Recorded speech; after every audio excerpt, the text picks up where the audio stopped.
আলহামদুলিল্লাহ, আলহামদুলিল্লাহ। আফগানিস্তান তারাও জয়ী হয়েছে।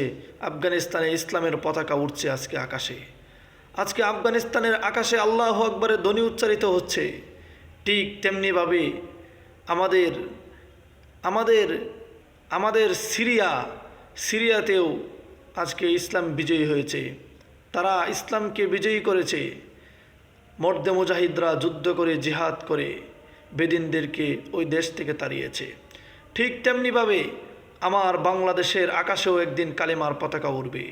বাংলাদেশের অলিতে গলিতে, আনাচে কানাচে, সর্ব জায়গায়, সর্বজনীন সবাই মিলে আল্লাহু আকবরের ধ্বনি উচ্চারিত হবে। সেদিন ভারতের আগ্রাসন থেকে আমরা মুক্তি পাব। আর আরেকটি কথা মনে রাখবেন, এই ভারতীয় আগ্রাসন থেকে মুক্তি চাইলে, হিন্দুত্ববাদের আগ্রাসন থেকে মুক্তি চাইতে হলে আমাদের প্রত্যেকটা ব্যক্তির লিল্লাহিয়াতের জন্য, আল্লাহর খেলাফা প্রতিষ্ঠা করার জন্য মর্দে মুজাহিদ হিসেবে গড়ে উঠতে হবে। আর মর্দে মুজাহিদ গড়ে উঠতে হইলে আমাদের দুইটা জিনিস জরুরি।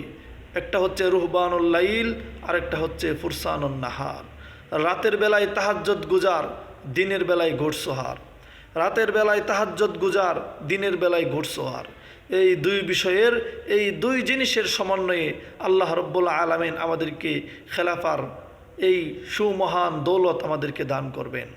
অতএব আসুন আমরা সকলেই খেলাফা প্রতিষ্ঠা করার জন্য দিন বিজয়ের কাফেলায় যুক্ত হই এবং সবাই মর্দে মুজাহিদ হিসেবে গড়ে উঠি এবং সবার নিজের ভিতরে তাকওয়া অবলম্বন করি। রুহবানুল লাইল ফুরসানুন নাহার সবাই হয়ে যায়। রাতের বেলায় তাহাজ্জুদ গুজার, দিনের বেলায় ঘোড়সওয়ার।